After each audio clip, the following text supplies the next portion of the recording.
Charlie, Florida State is Yeah, Florida yikes. State is in a constant state of pain because they're bad.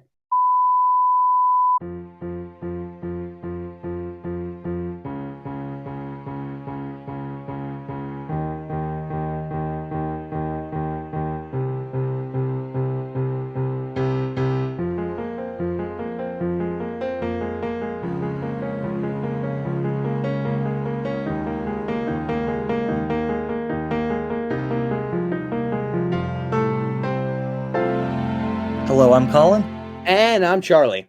and welcome to the C&C Talks podcast, episode 23 of season 3. Just a reminder, we release episodes every week and we talk about politics, world events, and sports. It is currently Tuesday, September 3rd, 2024, at about 9 p.m. Pacific time. And we Yeah, got a busy and episode. Let's get right into it. yeah, folks, do not worry. We obviously know the election's in full swing as of us recording this. Just 9 weeks until election day, and we'll have plenty of content out previewing that election for you in the next 9 weeks. And let's jump into it. We were going to start, Charlie, with talking about the Democratic National Convention, but I think that there's a story on the other side of the aisle that deserves more attention. And I think that there's a limit to the amount you want to talk about Trump's scandals because they happen so often. It feels like there's a new one every 2 days. Well, it But also doesn't help if you don't record in 2 weeks, but sure, but this one feels particularly bad, Charlie. all right, what now? Donald Trump went to the most sacred place in the country, probably Arlington National Cemetery. You know, the place where we bury our dead soldiers. And he Yes, went into yes, I do. section 60 of this, which is the section that has like recently the Yeah, they departed split soldiers. it into sections based on like an era, I think it is. Yeah, I think so. Oh, So this like recently died people that I believe were like died serving in Afghanistan I think it was and Afghanistan and or Iraq, if I'm not yeah, mistaken. yeah, and he went in to section 60, which right former presidents I imagine go to Arlington all the time to honor the dead, but you're not supposed to be filming in there.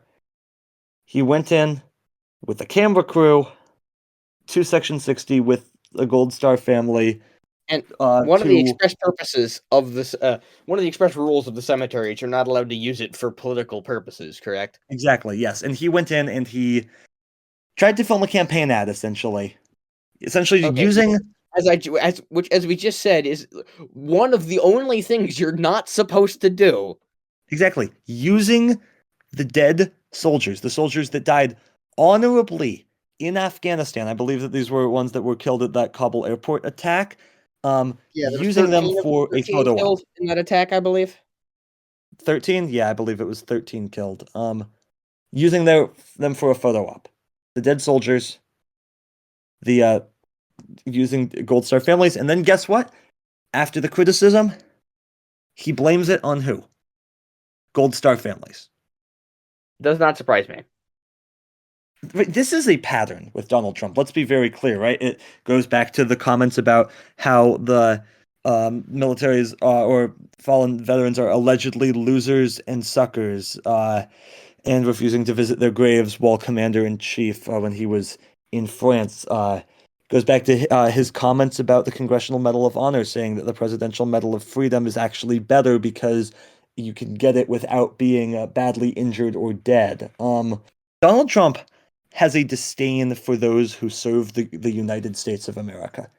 And it's especially notable because he refused to do it himself. When he pretended that he had bone spurs to get out of serving in Vietnam, Donald Trump has never done a day of service to this country in his life. His entire existence is based on serving one thing Which himself, as evident by the fact that he walked into the cemetery not to honor those who died for our country, who committed the ultimate sacrifice for our country, but instead to serve himself. This is somebody who is utterly unfit to serve as commander in chief of the United States military. Well, absolutely. And also, just something to note about this current election cycle. You would think that, given his past comments, that would be rather insulting to someone who has served, such as his vice president. Yes, his vice presidential nominee, that is Yes. JD Vance. But I mean, we've seen that JD Vance doesn't have morals like at all. I mean, let's remember Look, that he just look once at the called title Donald of our Trump last America's Hitler. episode. What? Just look at the title of our last episode. Yeah, no, exactly. He called he called Trump America's Hitler in 2016. Now he's on the ticket with him. And can I just say, Charlie, JD Vance is really bad at this. Yes, Like, he's not great. like you remember how we were always cringing at Ron DeSantis whenever he tried to interact with people out on the Yeah, this campaign is trail? worse somehow. Yeah, somehow I think this might be worse. And it's funny because I feel like Trump is trying to walk back his pick almost. He essentially will not appear in public with JD Vance. It's like he's throwing him under the rug. Yep, I know. So It's absurd. yeah. Um I guess we will move on from that to something that I would say was a lot more joyous, which was the Democratic National Convention in Chicago. The amount of energy, Charlie, in that convention hall was, I mean, look, there's a limit to the number of conventions I've watched. I have only seen live the 2020 RNC and DNC, which were obviously both during COVID, and then the 2024 RNC and DNC. But I've seen clips of other conventions as well. The energy in that place was insane. Yeah, Democrats were this just, was basically the opposite of 68 for the Democrats. yeah, I mean, we had worries about what was going to happen at the convention. Yes, and instead of There going was, into the convention, what happened in 68 is they went in with a lot of momentum and left with absolutely none. This time, they didn't come in very strong, but left with all the momentum in the world. The question is, can they make it last? yeah, I And mean, that's debatable. this was truly an unbelievable convention, right? Night one was Joe Biden's night, right? Like that was the purpose. It was his chance to address the convention for, I mean, they said it wasn't really supposed to be a farewell speech, but more of a passing of the torch speech, and he did pass the torch in the speech, but it was he was definitely also doing a lot of summing up of his term, which he absolutely has the right to do, right? I mean, I think it's important to recognize, even if Democrats won't necessarily say it publicly, but the only reason that Joe Biden was not their nominee is that he could not win. Yep, Like, that's the only reason. like Democrats have nothing but respect for what Joe Biden did as president of the United States, and But it as a was political obvious. move, Yeah, it was obvious that he could not win. It was an 100% apolitical move, as of course most of these things are. But so he didn't get on that stage until like 11:30 p.m. Eastern time, so it was not great scheduling by the Democratic National Committee, but ends up giving a rousing speech, and then I mean, the speeches all week were exceptional. Alexandria Ocasio-Cortez gave a phenomenal, phenomenal speech. Steve Kerr of the Warriors coach, he spoke at the convention. He gave a pretty great speech. The Obamas spoke, obviously. We know how gifted the Obamas are as orators, and their speeches were unbelievable. Michelle Obama has now, I would say, a pretty viral quote of saying that Donald Trump may be learning that the presidency is one of those black jobs that he talks about, which is a pretty good line. absolutely. I mean, it felt like every big name in Democratic politics spoke, which of course also always happens at conventions. Every big name Democrat, and Kathy Hochul, who, by the way, is apparently now her top aide's apparently a Chinese agent, which is fun. Yeah, that's not good. No, it's not good. Not definitely not. But then of course it was the candidates themselves chance to deliver their acceptance speech. Kamala Harris gave a great speech. The crowd was obviously fired up for it, but I think one of the moments that's going to stick with a lot of people from this convention was during Tim Walz's speech when he was talking about his family. His son Gus Walz is just I believe 17 years old, has I think it's ADHD, anxiety, and some other disabilities, standing up with practically crying and like pointing at the stage and saying like that's my dad. It's just a really cool moment, Charlie. Yeah, no, absolutely. Um And I think it shows really the person that Walls is.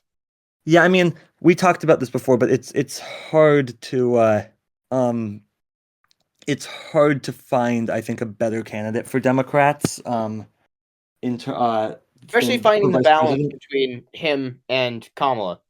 Yeah, exactly. I mean, like, and just his entire background in a way, I think it's years of service. He's really just, I think, just the perfect pick for Harris. And out on the campaign trail, when he speaks, it's very, very clear as to why he has done everything that the Democrats have needed him to do. I'm convinced at this point that if the Democrats do not win this election, there will be nothing more that they could have done to win this election. And it sets up Walls pretty well in 28 too. Yeah, I mean, I don't know if that's what his future ambitions are. I kind of don't think so. I don't think so too, but I think he wouldn't be a bad candidate. No, I don't think he would. I think obviously Harris will run again though in 28 if she's able to win, but I feel like we're getting way ahead of Yeah, ourselves let's with focus on 24 first. yeah, I think a few more comments about the convention. Charlie, the fact checkers were out of their minds during the convention. It felt almost like they were trying to find something to fact check. Like they took Joe Biden's statement that Donald Trump has said that he'll refuse to accept the results of the election if he loses, and they said that's false because Donald Trump he's just hasn't said that he would accept the election results, and he's also said that the only way Harris loses is if it's rigged. I'm sorry, just because he didn't say word for word, I refuse to accept the election results, doesn't mean that he has pretty much said that he won't accept the election results.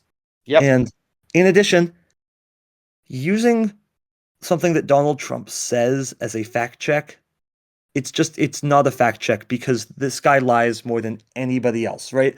An example is when they were saying that Donald Trump wants to cut Medicare. They fact check it by saying Donald Trump has said repeatedly he does not want to cut Medicare. Interesting because during every single budget that Donald Trump proposed during his time in office, he proposed, guess what? Cutting Medicare. Just because Donald Trump says something does not make it true. And you would think that the media might have learned their lesson on this, but apparently they have not. Nope. Another comment, Charlie. Did you see the My Pillow guy, Mike Lindell's interactions at the convention? What is he doing now? So this is a Whenever great this guy's in the news, it's never a good thing. yeah. So you might be thinking, wait, why was he at the Democratic National Convention? I thought that you pretty much had to be invited to the convention or be a delegate to get in there, and he's not a Democrat. Why is he at the convention, right? Well, that's a very good question. He entered the convention, shall we say, going undercover. Um, it wasn't very hard to figure out what his disguise was because he posted it on the internet the night before of him shaving his mustache, and he's saying that that was going to be his disguise. Yeah, that'll Um, definitely work. yeah, so he goes in there, and he promptly gets absolutely destroyed by a 12-year-old. Nice.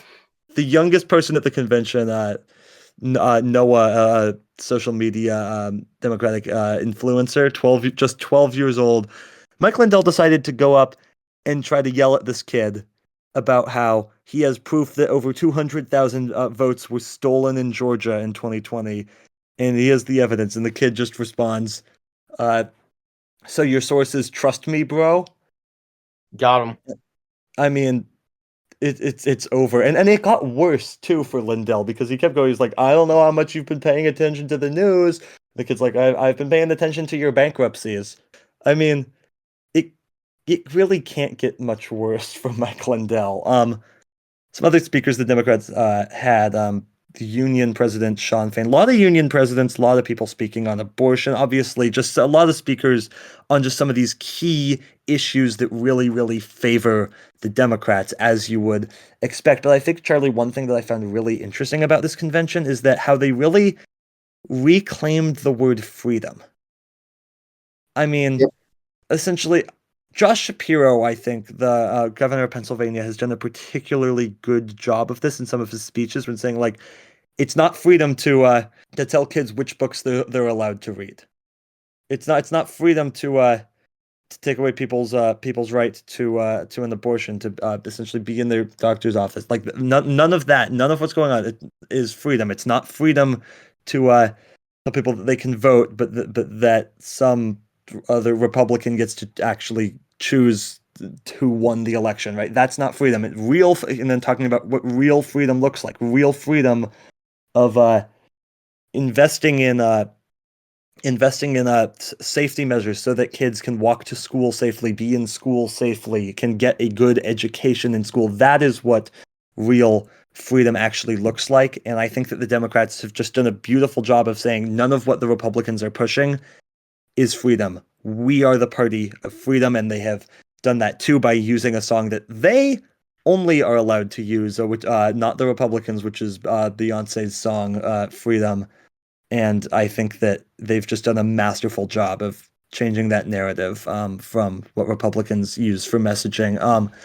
Speaking of music, though, that the final thing I'll mention about the convention is that roll call vote. I mean, it was just ceremonial, but it was done better than any other roll call vote at a convention. Roll call votes are supposed to be boring, and this was anything but boring. They had a DJ playing music from all 50 states as the state was doing the roll call. Georgia, Charlie, undoubtedly the best. I have to say, I'm disappointed that they decided to use Macklemore for Washington, though. What did you make of this, Charlie? Yeah, I agree. That was the only bad part. It was such a. I mean, the energy in that part in particular was just electric. Yeah, could you just pick someone else that wasn't Macklemore, please? We're kind of tired of him up here in the Pacific Northwest. Yeah, his last good song was like 2015. Yeah, it's been a while. Uh, moving on, Charlie, let's talk just more broadly the election.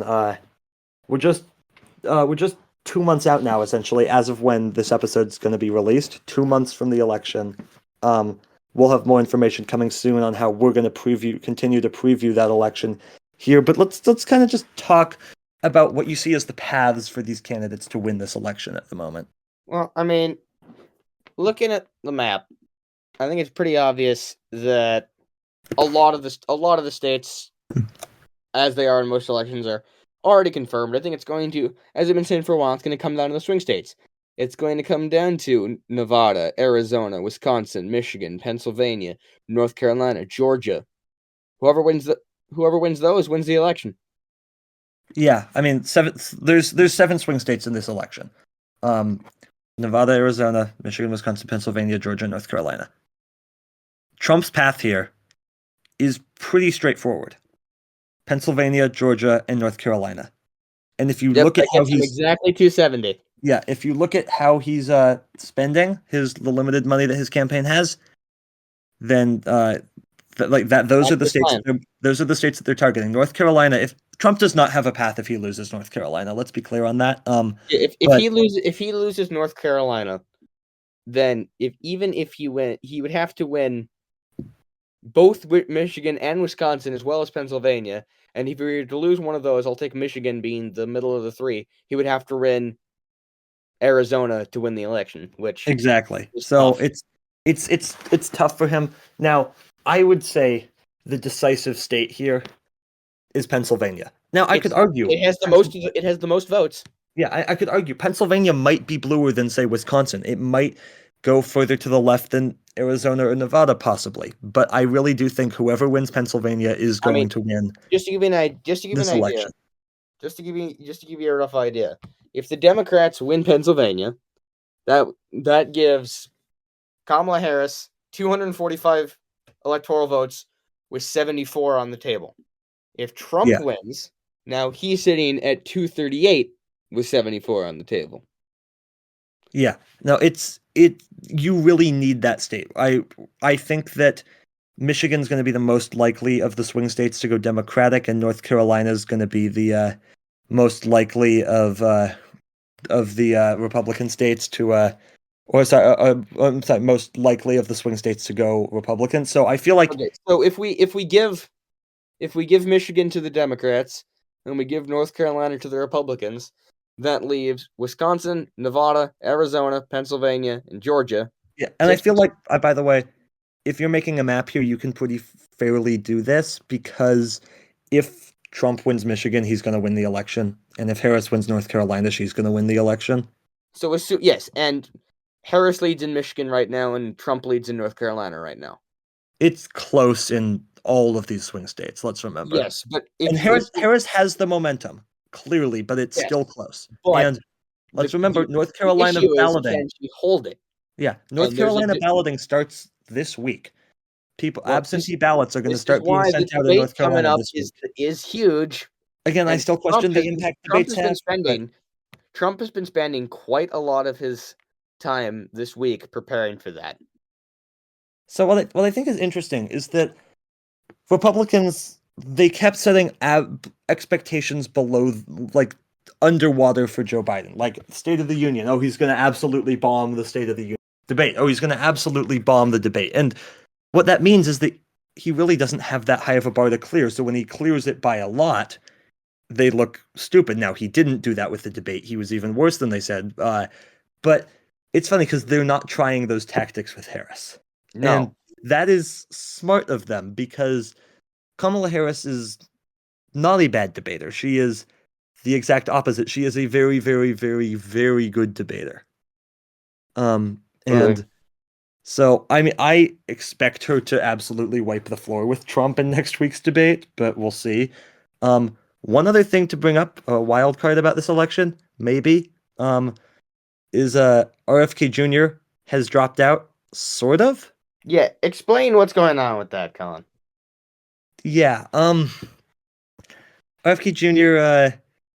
He suspended his campaign, but he can't get himself off of the ballots in pretty much all the states. How? So that's a great question. So he's still going to be on the ballot. You can still vote for him. You shouldn't vote for him because you'd be voting for an insane person. That's so. Hang on. Why can't they get him off the ballot? If he wants to be off the ballot, they have to take him off the ballot. No, they don't. What? So they're just allowed to just keep him on then? Yeah, he filed for the ballot and the deadline is passed. So what's stopping then Republican states from just keeping Biden on there? Because Biden was never actually officially on any ballots yet because he hadn't officially been nominated by the party. That's the reason. Okay. If they had officially nominated him by then, that would have created some trouble, but they haven't. Yes, I've heard a couple people asking why is RFK still stuck on the ballot if Biden isn't. Yeah. So I think on this podcast we've talked about the bear story.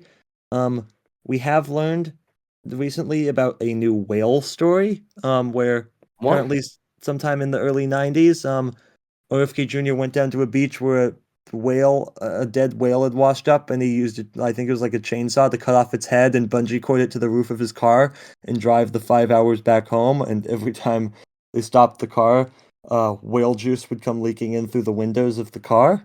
I'm sorry. Yeah. Okay. What I love about this is, like, just because RFK Jr. isn't running for president anymore doesn't mean that we're going to stop getting new stories about him. See, because when you said whale and RFK, I had assumed that he had somehow taken a whale and just, like, placed it in, like, I don't know, Chicago somewhere. No, a little bit different from that. Sort of. My question now, though, is where's the whale? I don't know. Where do you put a whale? Moving on, a couple more stories here. Charlie, you remember our old friend George Santos? Oh no. What now? Actually, good news. He pled guilty. That's some crimes that have mandatory 2 years in prison. So he'll be serving in the American prisons shortly, unless he flees, which, I wouldn't put it past him, but probably a fitting end to the story of one of the weirdest congressmen we've ever had in this country. Yep. And then finally, Brazil, Charlie, they have banned Twitter. What do you make of this? What was their reasoning? I think Elon Musk had failed to provide Brazil some documents in some legal case that they had. Something about some misinformation being spread on the platform is, I believe, the reasoning. Of course, Elon is not reacting normally to this news, but I think that's pretty much the reasoning. Okay, so that makes sense why it's banned then. Yeah, this is not some huge conspiracy against Elon Musk. This is just he failed to follow the laws in a country, and so the platform is no longer available in the country. That seems pretty straightforward to me, at least, Charlie. It does indeed. Stat of the week? MLB season's coming to a close here, and it looks like the Seattle Mariners are going to be nowhere close to making the playoffs, a team infamously known for being awful in the playoffs whenever they make it, which is not very often. But that led me to the question of, since football season's coming up, which team has the longest drought without a playoff win? And what year did they last get a win? In the NFL? Yep. It's the Jets, right? It is not the Jets. Right They have division, though. they have the longest drought of So they have the longest playoff drought. yeah, playoff drought. It's But at okay, least it's the Dolphins then. it's the Dolphins. What year? It's been a long, long time. Have they won a playoff game this century? They won one in 2000. Okay, wow. And then they lost in the most lopsided playoff game in the history of the NFL. Yeah, okay, They wow. lost 62-7 to the Jaguars. Yeah, I mean it's been rough. We'll get into the NFL soon. Yep, 'cause We're gonna preview the entire season coming up the same way we did last year. yeah, why don't we get to that actually? Because we got to draft our teams again, It's gonna Colin. be at the end. It's gonna be the end of the show. All right, Coming all up. right. Stick around for that. We will start with football though, on the college side because it was week 1 College football. of the college football season. And Charlie, Florida State is Yeah, Florida yikes. State is in a constant state of pain because they're bad at football. Yeah, 2 losses, 2 conference losses to Georgia Tech and Boston College, neither of whom were ranked. Heading into week 1. We Florida gotta State find they played their first game in Ireland, which is why they have 2 if you games. guys know if anyone watching this knows anything about that Florida State Boston College, we gotta find this guy's Twitter account. We gotta find it. Yeah, you know. He's got to complete his promise. If you know, you know. We're not going to say more, but it just if you know, you know. If you know, you know, and if you don't know, you don't want to know. You don't want to find out. Exactly. Florida State's in the rough shape. DJU. I think Florida State is already out of the college football playoffs. Yeah, no, I agree. And by the way, this has no bearing on whether they should have made the playoff last year. Absolutely none. Whole new year. But DJU has been bad, to put it mildly, and the defense, the rushing defense in particular for Florida State, Bad. atrocious. So bad. Another team, Charlie, that's had a rough week 1. Also from the state of Florida. The Florida Gators. Head coach Billy Napier. After 41-17 loss to Miami at home in the Swamp. Charlie, where does Florida go from here? And I don't mean like where are their next games because that's a that's a yikes. The rest of their schedule is Samford, who's not that tough, but then A&M, Mississippi State, UCF, Tennessee, Kentucky, Georgia, Texas, LSU, Ole Miss, and Florida State, that's tough. So, but Colin, like, where do they go in terms of their future? Here's what they do: they take whatever mode of transportation, they fly, they take the train, they go up to Indianapolis, and they steal Anthony Richardson back because oh man, they need him. I mean, both of the Florida schools. I mean, not Miami or UCF, but the other 2 Florida schools, they both got to fire their head coach, right? Probably. I think that's the only thing you can do at And this point. Also notable. What is Oregon doing in a game that was that close against Idaho? Yeah, that's concerning. Long-term concerns. I mean, we'll wait and see another week. They're playing arguably the best Group of 5 school next week in Boise State. Really interested to see that game. Wish I could watch it. I don't have Peacock, unfortunately. And I'm not buying it just for that game unless it gets down to the wire and it's also close. we're in the Pacific Northwest. We can't even get that game. It's blacked out, isn't it? No, that's only Big Ten Network games. Because thanks Comcast, you really suck. Yeah, good job.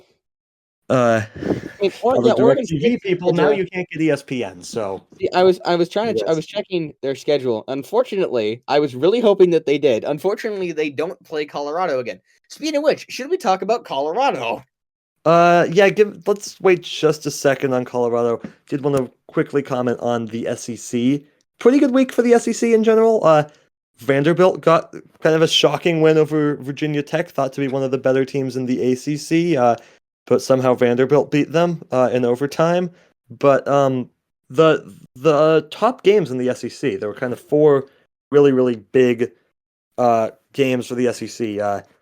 LSU played USC, uh, Georgia played Clemson, Florida played Miami, and A&M played Notre Dame. The SEC went 1-3 in those games. Only one that they won, Georgia, who beat Clemson. Charlie, Georgia's the best team in the country. Let's be Yes, very and clear on that. just But going off, just real quick, discussing the the records of conferences. Great job, Minnesota.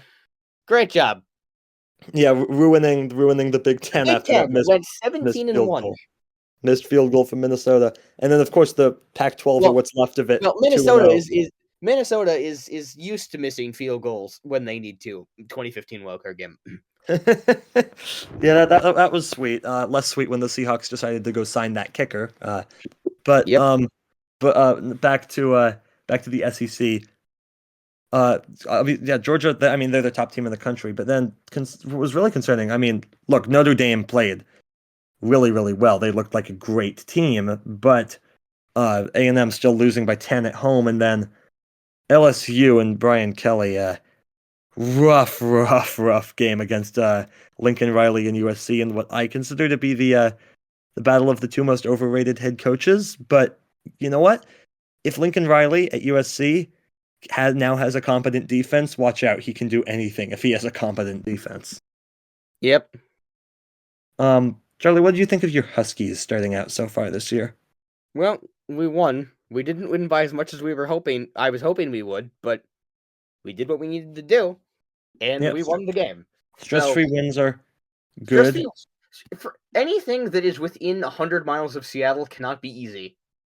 Yeah. Kalen DeBoer, meanwhile, picking up a nice win in his first game at Alabama. Not against a quality opponent, but Yeah. a win. Looking at the Husky schedule real quick. Apple Cup, Northwestern, and Rutgers, and Eastern Michigan. We have 4 games. Do they in not there. play next week? No, they play Eastern Michigan. They play Eastern Michigan this week. Oh, Eastern Michigan. Okay, yeah. And then after that, the schedule gets really hard because we have Michigan, Iowa, Indiana, USC, Penn State, UCLA, and Oregon.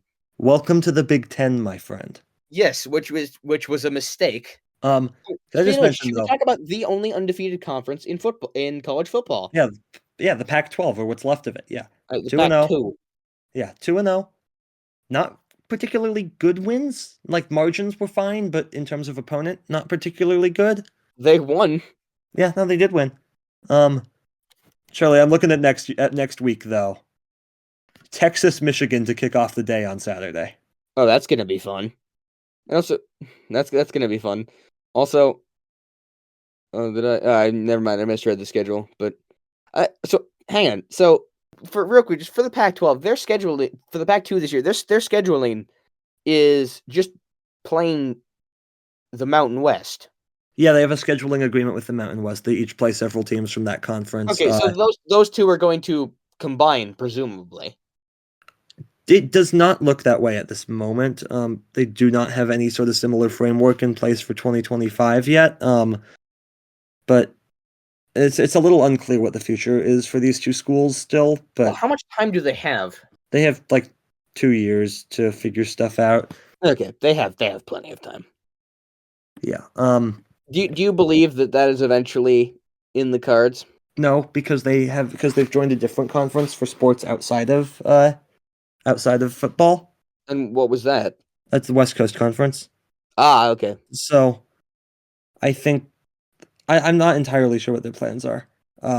It's complicated. They were left a mess that none of it is their fault because conference realignment really sucks for everybody. But hey, Oklahoma, I'm sure you'll enjoy life in the SEC.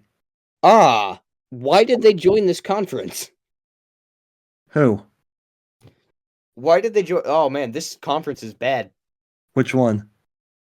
The the West Coast Conference.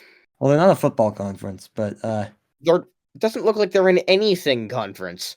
they have basketball. Colin, you remember Remember? what happened to Pacific last year? Yes, I remember what happened to Pacific last year. Okay. Oh, good point. No, they do have Gonzaga and St. Mary's. Yeah, no. What happened to them what happened to Pacific in basketball last year, I will never forget because that was But an all-time okay, watching what was experience. the final score of that game again? I don't remember. It was just like 56-9 at halftime or something. I think did they even get to 9? I thought it was 7. I think they did. All right, let's move on. Let's talk about baseball. As painful as it's going to be. Yeah, which bad team should we start with first? Let's talk about our team that's bad, and then we'll go to the other team that's Okay. somehow even Yeah. worse. Hey Mariners, looks like firing your manager didn't work. Wow. Because it turns out he wasn't the problem. Yeah, neither was the hitting coach, clearly. Colin, here's the question. Would you rather keep doing what we're doing or lose literally every game for the remainder of the season as a better excuse to fire DePoto? You lose the rest of your games because then ownership can't pretend that there isn't a problem. Exactly, and maybe if you do bad enough, you can get rid of the ownership. Yeah. Now, I will say, I made a bold prediction at the beginning of the year. I said that the A's were going to be better than the Angels. We're not done yet, but it's looking good, I think. Well, we keep giving the A's wins, which should help. Yeah, I mean, we play them a bunch more this year. It's really really tragically sad what happened to this Mariners team. Oklahoma City, do you guys want a baseball team? Let's not do that. We don't need to go there. You know, that would be like the ultimate screw you move from Yeah. Stanton. Would just be to move the team. Yeah. Charlie. He's the new Fisher, isn't he? Yeah. Charlie. It's against the A's, actually. That's kind of ironic. The White Sox. They're the worst team in the history of baseball. 31-109 as of this recording. As of this recording, 12-game losing streak. How is that possible? And Charlie, Colin, they are 5-45 in their last 50 games. Colin, I'm realizing something. What? Is it possible that they're going to be even worse next year? I don't think so, because I don't think it's possible. I didn't think it was possible to be this bad, and I feel like it's a very unique set of circumstances that leads a team to being this bad. As set of circumstances I don't think you can replicate. Well, they don't have that many prospects as far as I'm aware. And you gotta think that Luis Roberts leaving, if he can. Well, yeah, if he can. And they don't have anyone. Let me look up their roster. Who else is on to this team? I think Garrett Crochet is still there. I think. Oh yeah, well, for not for long. No. This is the saddest baseball team I've ever seen. Just to give you an idea, their second baseman, the file photo that Google has of their second baseman is a picture of some woman at an event. Yeah. Charlie, as of this recording, they are... I know someone who's on this team. Yeah. Chris Flexen. Oh, yeah. It's fun. Charlie, they are 39.5 games back of 4th place in the AL Central. Yeah, and Colin, weren't you telling me that they are so bad that even though their division has the other 4 teams are all above 500, even if you just take the White Sox, there's 36 games under 500? Yeah, it's roughly How is that possible? There's a team in that division that's 20 games above 500. 21. They won today. Yeah. Okay. All the teams in that division are above 500 except for the White Sox, and yet the division as a whole is still like almost 40 games below 500 because of the White Sox. I don't get it. You could add the Yankees to that division, or really pick your team. I think the best team in baseball at the moment is the Dodgers. So you could add the Dodgers to that division, and they would still be below 500 as a division. Yeah. Can we put them in AAA and call someone else up, please? You're suggesting adding a relegation system to baseball? I'm in. We might have to, Colin. Yeah, I'm in. Hey, call the Modesto Nuts. They're probably better. Let's move on from baseball. Let's move on to Formula One, Charlie, because I've heard it's getting interesting for once. It is indeed getting interesting. I wouldn't say for once, but yes, it is. We have a championship battle. The constructors' battle is now down to 8 points between Red Bull and McLaren, with Ferrari now getting into the mix as Leclerc wins the Grand Prix in Monza, winning Ferrari's home Grand Prix. There's a bunch of great photos of the celebration on the podium. You should look those up if you have not. But McLaren has essentially admitted at this point that the battle for the constructors is not between them and Red Bull, it's between them and Ferrari. Because Red Bull has completely fallen away. Verstappen has actually said that he doesn't think that at this point he's going to win either of the championships. He currently has a 61-point lead over Lando Norris with 8 races to go in the season. But Red Bull is falling apart more and more. They're getting farther and farther off the pace. And McLaren has the best car, followed by Ferrari, then Mercedes. And at Monza, there was a point in the race where Red Bull had the slowest time in the speed trap of all of the teams. Yes, that means they were slower than Williams, Haas, and Tech Sauber. How that's possible, I have no idea. But it's real, it's happening, and this team is collapsing faster than we think. Well, but so are you sure though that Red Bull did not, or at least that Verstappen personally did not build up enough of an advantage? Well, he did everything. The only place that he could have gotten some more points, that was not completely out of his control. The 2 moments that come to mind are what happened in Australia, which was a brake failure, which isn't his fault. And the only other one, to me, is the battle in Austria where he basically punts Lando Norris and takes them both out of the race. And he goes from first to fifth. No, you're missing my point though. He gave himself a pretty big lead early in the season. Are we sure that is something that is catchable at the moment? Like not mathematically, but like practically. Given the fact that he doesn't even look like he's going to get another podium this year. And if McLaren can just stop having Piastri try to torpedo the championship, then I think it's possible. And even if you look at the championship, if Charles Leclerc, there's 8 races left, and that Ferrari's quick, if he wins 6 out of the 8 races and gets on the podium in the other 2, he could win the championship. I mean, that's a pretty tall task. Yes, but comparatively, the road is so. If Verstappen, let's say he gets 6th in the next 3 races. If Norris wins them all, Norris is leading the championship. Okay. If you look at the math, the gap is 60 points. There's 8 races left. If he takes 10 to 12 points a race, he'll catch him. And just remember, by Abu Dhabi, he doesn't have to be leading. He just has to be within striking distance. This championship, Norris the pressure can get to him. It often does. So don't count out Verstappen just yet. But Norris is coming. All right. Move on from there to what's been a very, very wild tennis tournament. At the U.S. Open. We're not even done, but the big news: an American man on Sunday will play for a United States Open championship. The last time that an American man won a Grand Slam, Andy Roddick in 2003 at the U.S. Open. How is that possible? It's been 21 years. I do not know how it's possible. I think that the main answer is the big 3. Well, we know that 21-year droughts tend to go pretty well. Yeah, but no, I mean, this is their chance. Like, Djokovic lost in the 3rd round. Carlos Alcaraz lost in the 2nd round. Taylor Fritz, the top American, took out Alexander Zverev in the quarterfinals just today as of this recording. Huge win for him. The other American, Francis Tiafoe, goes through, which means one of the 2 of them will be playing in the championship on Sunday. I mean, it could not have gone better for the Americans.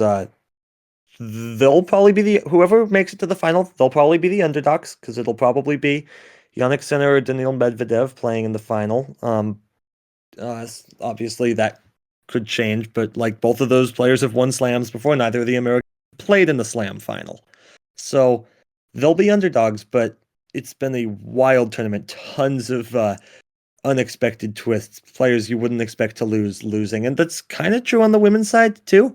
It's been pretty chalk with the top couple players. Iga Swiatek, Aryna Sabalenka. Sabalenka's the best on hard court. It's not even close. But Coco Gauff going out to Emma Navarro, same person she lost to at Wimbledon.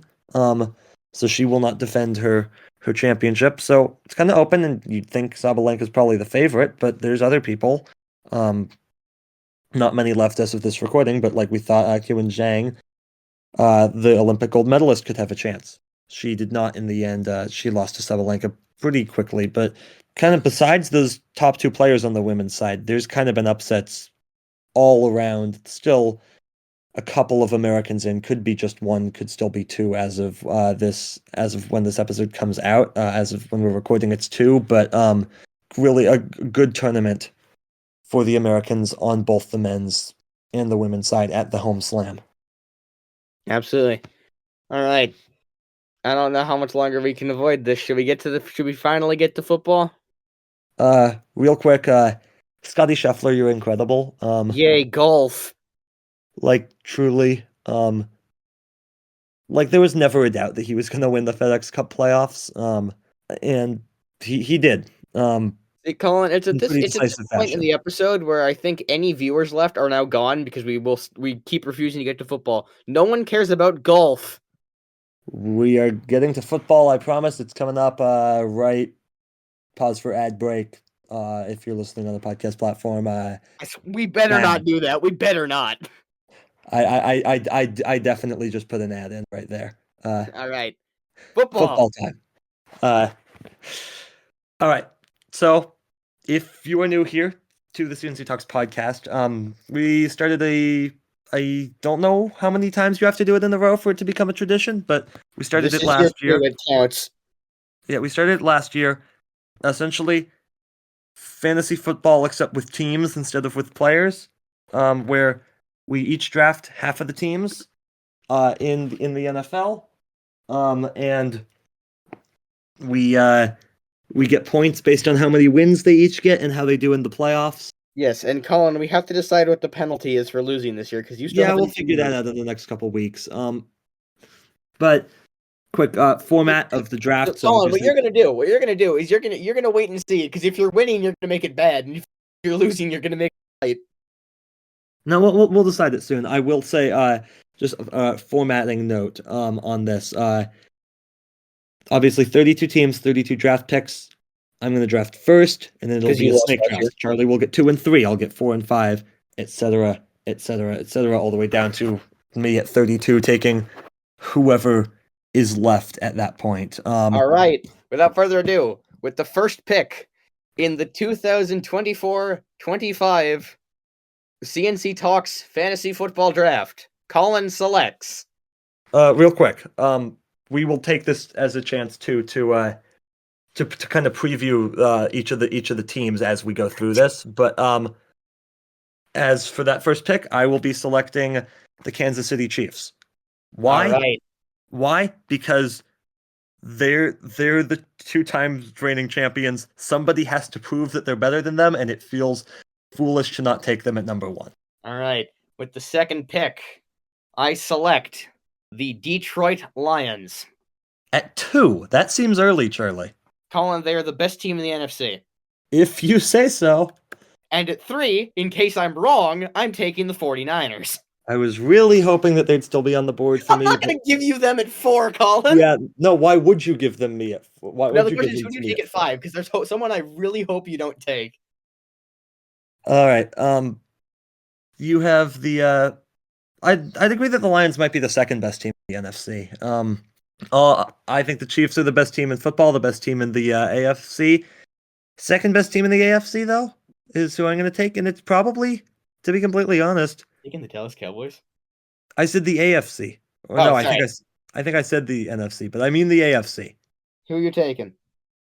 The Baltimore Ravens, which means, Charlie, first 4 picks, we've taken the 4 teams that were in the conference championships last year. How very original. Back to back. You get 5 and 6. I forgot. Yeah. No, I get 4 and 5. 4 and 5. Who are you taking at 5? At 5, there's a few ways I could go with this one. But what I feel like I had last year was just some black holes on my team. You had some really bad teams. What? You had some awful teams. Yeah. Didn't you have the Panthers? I think you had the Panthers. How did I win? I don't know, but I need a team that's just gonna get me points. So who you taking? And there's one team I don't think that they're gonna have playoff success. I don't necessarily think that they're the 5th best team. Oh, I you're think they're taking going the to get Cowboys. me. I think they're going to get me plenty of points, and that's the Dallas Cowboys. All right. Thank you, Colin. Am I wrong though? No, but you've given me a team that I think is going to be better. Who? So I've picked 6 and 7. 6 and 7. Yeah, start. Let's take it one at a time. Pick 6. Let's pick. Give me the Houston Texans. I was debating between them and the Cowboys. This is the correct pick at number 6. All right. So I have 2 in the NFC, 1 in the AFC, and I feel like it's at this point in the draft where you got to pick a team that is going to, again, as you said, give you a lot of wins and be consistent. Or Yep. I have a choice. I can either do that or I could do with what I've been doing so far, which is pick young teams that could be good or could be bad. Just based off of how last season ended. It's close, but give me the Green Bay Packers. That is completely fair. I think that's a good pick.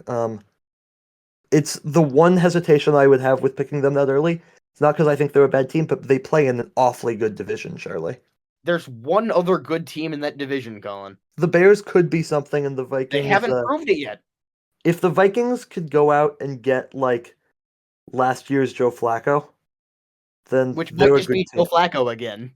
Well, sure, but like you know what I mean. Then All right, they're we a good gotta team. hurry this up a little bit. All right, yeah. No, there's several places I could go here at number where are we? Number 8 now. Number 8, yes. Are you keeping track of this? Yes, I am. Good, because I'm not. I think the Dolphins are going to be my pick here. You're taking the Dolphins, all right. Probably. I think Charlie, you probably agree with me. They're the best team in that division. It depends because they're on talent, yes. The issue is they're gonna Dolphin again. Yeah, I mean, sure. They're gonna have a 3-game lead in like week 12 and lose to the Bills somehow. Yeah. All right. I'm not going to pick the Eagles, even though I think they could be good. Last year they were a disaster for me as my top pick, and I'm Oh, I nursing a know. grudge. You know what? I think that this team could be good. Maybe not great, but I think they could be good, and I like rooting for the teams on my pick. The teams on my team. So I'm going Seahawks. Oh, that is not at all who I thought you were going with. I know you would have taken them in your next 2 picks. Colin, no, if I was going to take them, I was taking them at 14. Really? Yes. I Okay. took them at 12 last year. Who did you think I was going with? I thought you were going with Cleveland. Oh no. I was going to say that's a bad pick. Yeah. All right. So I have the Texans. Now the question is, do I go with a team that's basically the exact same thing but a little bit worse? And the answer is I don't think I'm going to do that. So this is 9 and 10, Colin? 10 and 11. 10 and 11. Okay. There's a surprising amount of decent teams still on the board. Yeah, but I don't think that there's any like exceptional teams still on the board. No, unless we're like forgetting someone really obvious. Yeah, I would be shocked if any team still on the board wins the Super Bowl. Yeah, and even like the Seahawks and Dolphins are probably not going to either. No, correct. All right, so with pick number 10, this is a point where I landed. I think I landed Seattle at 10 last year, and that was pretty good. Give me Philly. Yeah, I think it's fair. I just knew I couldn't pick them just because of what happened last year. Yeah, I'm hoping that the coordinator switch works. And I realized in week 1, see, the issue is you got to think about scheduling. You can't pick too many teams that play each other. Correct. That's why completely annexing a division is a bad idea. Yeah. And also, you picking the Seahawks has basically given me 2 wins. That's true. As unfortunate as it is. Yeah, no, that's true. So, all right. This is tough because there's a team that I want to pick, but I think I can get them later. Okay, so let me think who's left. You're gonna have to tell me later who that team is. Yeah, well, if I get them, I'll let you know, and if I pick them. So this is interesting. So who we got left? I just picked the Eagles. Do you want a list? I could pick. Okay, so you picked Miami already? Yeah, I picked everybody is left in the AFC except for the Dolphins, Ravens, Texans, and Chiefs. Oh, well, that's like all the good ones. Yeah, I know. But I mean, let's not forget though. Every year there's some surprise division winner every single year.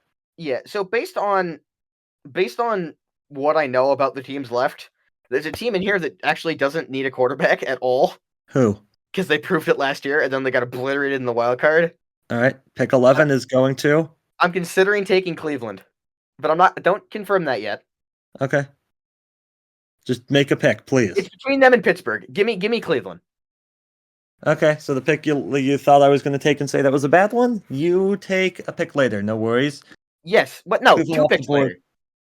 I do not think that Cleveland is better than Cincinnati if Joe Burrow stays healthy. I forgot since he was on the board. And I took him last year and it didn't work because Joe Burrow There wasn't was an healthy. elite team that's still there. It's Cincy. Joe Burrow has injury history, and that's concerning. Colin, didn't you pick the Bengals last year at 4 and they completely ruined you? But I feel like at 12, I feel like that's a safer pick, and I feel forgot like they were on the board. I feel like that's the right place to go, to the Cincinnati. It's absolutely the right call. I would have picked them before if I'd remembered they. All right, then for my other pick, there's a division that's still untouched, and I'm gonna go with the team I think is gonna win that division, and that is the Atlanta Falcons. Okay. So you went with the Falcons, so that's your 2? Falcons at 13. All right, so 14 to you. I was right. The team that I was hoping that you wouldn't pick did fall to me. Give me the Buccaneers. That's fair, I think. When you said there was a division that hadn't been picked yet, I was like, please don't pick the Bucs. I think there could be a good division battle here. I can basically guarantee myself. See, I'm going to do exactly what I did last year because I picked the Bucs last year. Yeah. And you did not. You picked all the teams in that division except for the Bucs. Oh my God, you're right. So I'm going to see if I can guarantee myself the division. I know this might sound stupid, but given the fact that I have the Bucs and I'm worried about the Falcons, do I pick New Orleans here? No, you probably shouldn't, but maybe you do. This is your 15th. Oh, sorry, this is pick 15, by the way. Okay, so thinking about this, I don't trust them at all. Make a pick. Okay, give me Jacksonville. Fair. In fact, I can't even believe that Jacksonville made it to 15. Yeah, I see, that was the secret team that I was hoping that you weren't going to grab. That is absolutely. I have no idea how they made it that far. I'm actually really mad at myself for not grabbing them. Yes. All right. Let's go. We got to do this fast, man. It's almost 10 o'clock. All right. Here we go. 17 picks left. All right. This is pick 16 to me, and then 17. There really aren't many good options left, are there? No. I know which way I'm going. We're going the Bills at 16 here. Okay, that's the right move. That's I was gonna take them if you didn't. Yeah, and then at 17, I feel like they're just consistently decent. The Rams. Oh, I was hoping that I could get them. I knew that I had a pretty good a pretty good 2 picks there because your reactions definitely told me that. Yeah, I knew that the Rams were still on the board, and I was thinking about taking them if you didn't. Yeah. All right. So do you want to know the teams that are left? Okay. Well, so Arizona is still there. Tennessee is still there. Here, I'll just give you the rundown. Cardinals, Saints, Panthers, Bears, Vikings, Giants, Commanders, Chargers, Raiders, Broncos, Titans, Colts, Steelers, Jets, Patriots. Okay, so the question is, do I go boom or bust here, or do I just go very mediocre? Yeah, pick 18 here. Yeah, I'm going to go with one of each. Okay. So with whatever pick it was, I don't... 18. Okay, pick 18. I hate the fact that I have to pick them because I don't actually... You know what? Just on principle, I'm not going to pick them. I don't want to, and I'm not going to. Give me the Chargers. Really? I mean, to be fair, new head coach who we think is a pretty good head coach, but unclear because he's only won with cheating. But well, he didn't cheat with the Niners.